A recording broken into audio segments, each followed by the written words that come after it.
Hope I'm audible, guys. Welcome to the daily current affair discussion where we discuss important current affairs for the UPSC Prelims Examination 2026. Guys, if you can hear me loud and clear, please do tell me, guys.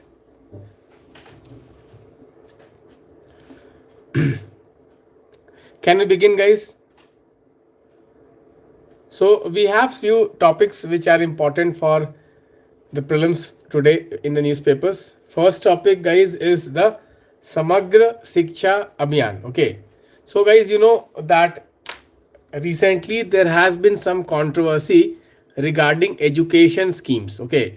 Particularly controversy between the states and the center, particularly related to southern states of Tamil Nadu. So, guys, this scheme Samagra Shiksha Abhiyan. Okay. So now the education minister has said that the funds will be only allocated to states under this Samagra Shiksha Abhiyan when the states are complying with the kind of rules which are there. Okay, then only the funds will be allocated. Exact statement is the states must comply with the conditions laid down under Samagra Shiksha scheme in order to receive the central funds. Okay, so what is this Samagra Shiksha scheme? This is a centrally sponsored scheme under Ministry of Education, and basically this scheme targets students between primary school to the higher secondary school, which is class 12. So from primary school to class 12.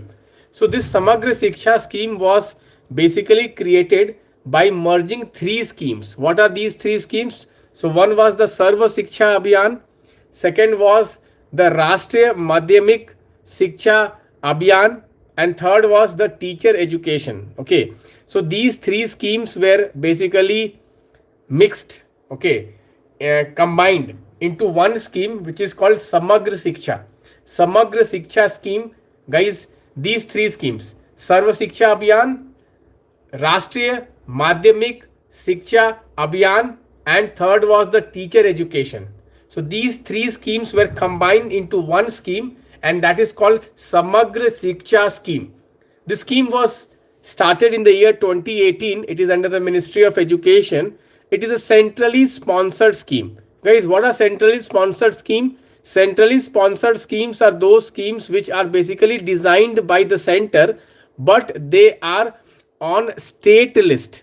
Guys, you know, okay, so like generally that centrally sponsored scheme is basically the resources are shared between the center and the state, 60-40, 60-40, 60-40. Okay, so most of the states it is 60-40. Center is giving 60%, state is giving 40%, but for the Himalayan states it is 90:10, and for union territory entire fund is coming from the center. Okay, so this is one scheme which you should keep track of. Second topic, guys, is the China has launched its first reusable rocket. Okay, first reusable rocket, and this name of the reusable rocket is what? Zhuqi 3. Okay, ZHUQUE, Zhuqi 3. Okay, so reusable rocket, very important. Reusable rocket, very important. You know, guys, okay, Elon Musk has been trying to build a reusable rocket. Okay, so I think this is a very important development. Okay, very important development. Although, guys, when this reusable rocket was returning back to the earth, to the launch site, there was an accident and it got destroyed. But it is a very important development. You can get a question on Zhuqi 3. You can get a question on Zhuqi 3. What is Zhuqi 3? They may ask you what is Zhuqi 3. They may ask you a very important kind of topic which can be asked. Okay, so this is having a Methalox propulsion. Okay, it is having a Methalox propulsion. So it can be important, guys. SpaceX and Blue Origin, these are the private companies which are building a reusable rocket and for the first time a Chinese private company, the name of the private company is basically, okay, the name is Land Space, the name of the private company in China which has developed this Zukui 3. It is a reusable rocket. It is a reusable rocket. This is very very important, guys.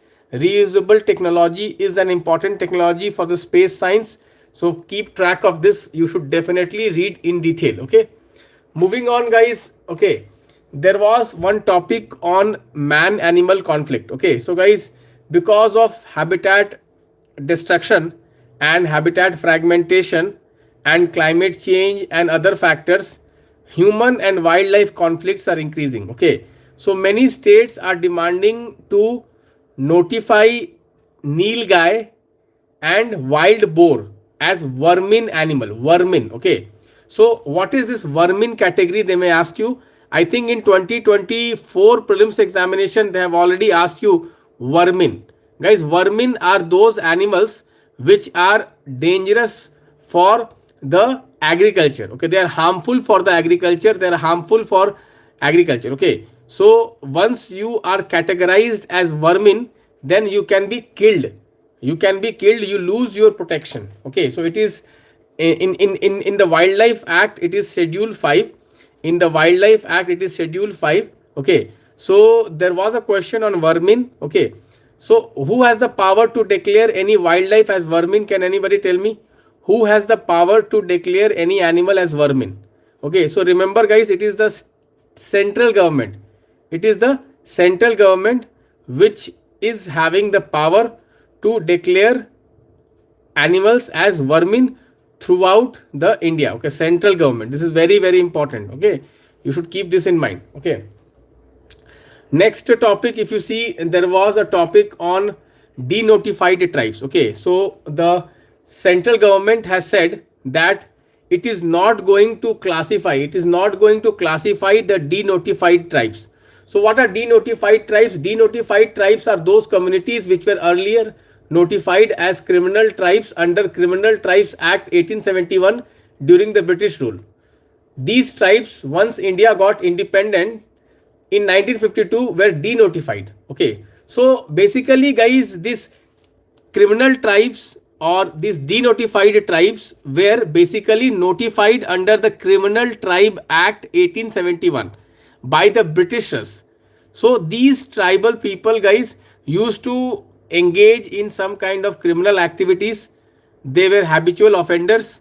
So the Britishers, what they did was they brought out an act called Criminal Tribe Act, and they notified all these communities under this Criminal Tribe Act. Because of this notification under the Criminal Tribe Act, they were under various kinds of regulations. Means they had to register themselves in the local thana and they could not move freely, and whenever there was some criminal activity, they were harassed by the police. Okay, so when India got independence, Government of India said that we will do justice to these nomadic and semi-nomadic tribes. So Government of India repealed this Criminal Tribe Act of 1871 in 1952. Okay, so this repealing and denotification of these tribes as criminal tribes, therefore they are called as denotified tribes. Therefore they are called as denotified tribes. Is this clear, guys? Is this clear? Guys, are you following why they are called denotified? Because they were initially notified by the Britishers and later on they were denotified in the year 1952. Okay, why this word denotified? Denotified. Someone is saying Hindi नहीं आता क्या? हिंदी आता है भाई, हिंदी आता है, पर आप जानते हैं बहुत सारे चैनल्स हिंदी में हैं, तो कुछ बच्चे मेरे को रिक्वेस्ट करते हैं कि सर आप इंग्लिश में बोलिए, तो जो भी मेरी टूटी फूटी इंग्लिश है मैं उसमें बोलने की प्रयत्न कर रही हूं. ओके, हिंदी आती है, but many people are requesting me to speak in English because there are some kind of people who are asking me to speak in English because they are wanting the English guidance. That's the only thing. आती है हिंदी, आती है मेरे को, हिंदी आती है, माफ कर दीजिए मेरे को, प्रभु माफ कर दीजिए, हिंदी में बोलनी पड़ती मेरे को क्योंकि बहुत सारे स्टूडेंट्स वो बोल रहे हैं हमें इंग्लिश में पढ़ाइए, बिकॉज इंग्लिश में गाइडेंस अवेलेबल नहीं है, तो मैं उनके लिए इंग्लिश में पढ़ा रहा हूं. प्लीज हमें माफ कर दीजिए, क्षमा कर दीजिए, क्षमा कर दीजिए प्रभु, क्षमा कर दीजिए. समवन इज सेइंग आप तो अच्छा मराठी बोलते हैं, थोड़ा थोड़ा बोलते हैं, कशा आहे. मराठी थोड़ा थोड़ा बोलते, ज्यादा नहीं आता. Okay, so guys, this is a very important thing. Okay, there is a very important scheme, seed scheme, guys. Seed scheme. Okay, remember guys, seed scheme. Okay, SEED. Okay, and also guys, there is IDATE commission, guys. IDATE commission. Okay, IDATE commission, guys. I'm telling you, every day I'm getting so much scolding, guys. Okay, that I have to teach in Hindi. Okay, but for people who are requesting me for that, I'm keeping it in English. I hope you people realize this and you people help the channel grow, because only for few students I'm sacrificing and I'm hearing lot of these things, but what to do? Okay, I will continue in English because I have to help you. I have promised. I can't leave you in between. It's a commitment from my side. Once I commit, I don't listen to anyone. So I have committed that I will continue in English, because I want to keep this channel so that people who are dependent on some guidance in English language, they get good guidance. That's the reason. Okay, so Renke commission, IDATE commission. Okay, very, very important. Very, very important. Okay, guys. Next, if you see, there is another topic. Okay, minority commission. Guys, vacancies in minority commission. Guys, National Minority Commission is a statutory body. It's a statutory body. See, generally what they will ask you, that this minority commission, it is what kind of body? Is it a constitutional body? Is it a statutory body? Is it an executive body? So remember guys, it is a statutory body. It is a statutory body. This is very, very important. Okay, very, very important. Guys, who are minorities? Are minorities defined in the constitution? Yes or no? Are minorities defined in the constitution? Yes or no? Tell me guys. Tell me guys. No. Minorities are not defined in the constitution. They are defined in the Minorities Act. They are defined in the Minorities Act of 1992. Okay. So Minorities Act of 1992. How many minorities are there? There are 6 minorities. These minorities are Muslims, Christians, Sikhs, Buddhists, Zoroastrians or Parsis, and Jains. Okay, so there are 6 minorities, guys. The latest one is the Jains. Before Jains, Parsis, Buddhists, Sikhs, Christians, and Muslims. This is a very, very important, guys. How many are minorities under which act? So we have a Minorities Act 1992. Guys, Minority Commission is a 7-member commission. We have the chairman, we have the vice chairman, and we have 5 members. Okay, so it's an important kind of commission. It is under the Ministry of Minority Affairs. I would like to give you an assignment today. Please go and do some PIB search. What are the schemes? What are the schemes Government of India is launching for minorities? Can anybody tell me? Can you name some schemes which are for minority focused? Can you name some schemes which are minority focused, guys? Can you name some schemes which are minority focused?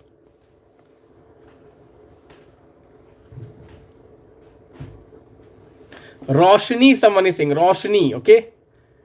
Naya Savera, someone is saying. I'm talking about the flagship scheme. Can you tell me flagship scheme for minorities? Flagship scheme. Yes, someone is saying PM Vikas.